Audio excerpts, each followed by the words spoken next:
Let's talk about the most loaded sentence you'll hear after a breakup. Let's just be friends. Sounds mature, right? Sounds clean. I agreed to it once. And then I did the one thing she never expected. I actually took her at her word. I treated her exactly like a friend. Not an ex, not a backup plan, a friend. And what happened next? Her entire world fell apart. Not because I was cruel, not because I sought revenge, but because I gave her exactly what she asked for. If you've ever been handed that friendship consolation prize, you need to see this. This is what happens when you stop playing the hidden game and start following the actual rules. So, there I was. 2 years deep. We built a life, shared an apartment, had dreams that felt like plans. I thought we were solid. Then one completely ordinary Wednesday, she hits me with the talk. The "I love you but I'm not in love with you" talk. She said she needed space to find herself. And then came the kicker. "But I don't want to lose you, you mean too much. Let's promise to stay friends." I looked at her, and I saw it. The suitcase by the door already packed. Her sister was outside, engine running. This was a tactical extraction. Friendship was part of the terms and conditions. She wanted a soft landing for herself. My job in her mind was to be the emotional airbag. And you know what? I said okay. The relief on her face was instant. She walked out, and I stood there and I made a decision. I was going to be the best friend she ever had. Literally. See, here, where our definitions collided. What she meant by friends was, keep everything the same. Keep the emotional support on tap. Keep the inside jokes. Just subtract the romance and the title. She wanted me to remain a primary character in her life, just with a demotion. What I heard was, we are now acquaintances with a history. So I started acting accordingly.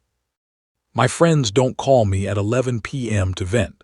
My friends don't assume they can swing by unannounced. My friends definitely don't have a key to my place. The test came fast.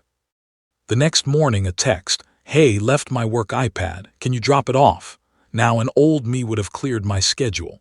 The new friend me. I replied, "I'll be downtown Thursday, can leave it at your office then." The 3 typing dots bounced for a full minute. That was lesson 1. Friends have sympathy, not obligation. The real shift happened when I changed the locks. She still had her old key and she used it. Came in while I was at work, did some laundry, took a shower. I came home to a steamy bathroom and a note. I didn't get angry, I got practical. I texted her, "Hey, saw you stopped by, I'll need that key back." The phone rang instantly. "What? Why, it's my home too," I calmly said. "It was your home. Now it's my apartment. My guy friends don't have keys to my place." The silence was pure, stunned confusion. She called me petty. I told her I was just being consistent. This wasn't punishment.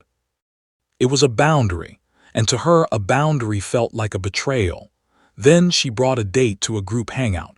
It was a performance, obviously.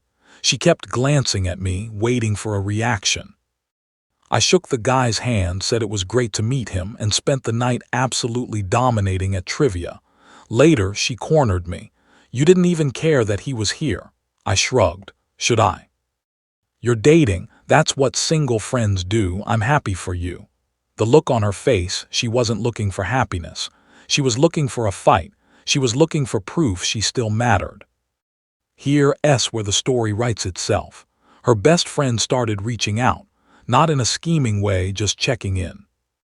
We'd always gotten along, but now, without her as the constant filter, we actually talked. Her friend was sharp, funny, and she saw right through the finding myself journey. One night she said something that clicked. She told me keeping you as a friend was her security blanket, in case the single life wasn't all she hoped. A week later she asked me out, to a concert. She was clear, direct. "I like you, this isn't a game." I thought about it. My ex had ended our relationship. We were 2 single adults. The only thing making it messy was her unspoken rule that I remain in her orbit. I said yes. We didn't hide it. We didn't flaunt it. But of course she found out. The reaction was nuclear. The texts were a flood. How could you? She's my best friend. This is so messed up, I replied with the same logic. We're both single. You ended our relationship. What's the issue? Her answer was telling. You know what you're doing. And I did. I was moving on. To her, that was an act of aggression.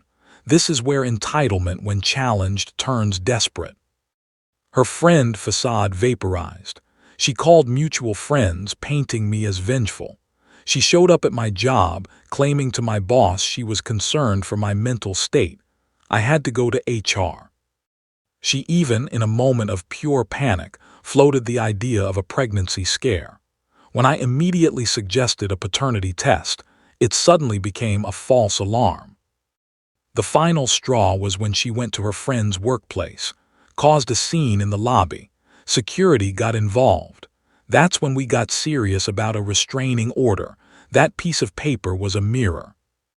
It forced her to see her own reflection, not the victim she'd crafted, but the architect of her own chaos. I didn't win anything. I didn't get the girl to spite my ex. I built a genuine connection with someone who knew what they wanted.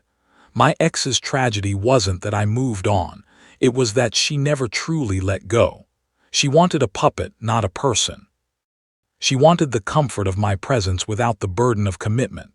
So, my advice to you, if you ever get that "let's be friends" speech after a real relationship, listen closely. And then do this: take them at their word. Treat them with the polite, respectful distance you'd treat any friend. Not with coldness, but with appropriate boundaries. Do not keep their schedule. Do not prioritize their emergencies. Do not provide boyfriend-level support on a friend's salary. Live your life. Date other people. Be happy. Because real friends want your happiness. What they often want is an emotional insurance policy. And when you refuse to be that, when you simply become a friend, you force them to confront the reality of their choice. You aren't being mean. You're being honest. And sometimes honesty is the most surprising revenge of all. They ended it. Your only job is to believe them, and then to act accordingly. Everything else. That's just the sound of them facing the consequences of their own request. It's not about games. It's about clarity. Be clear. And let their confusion be their problem, not your mission.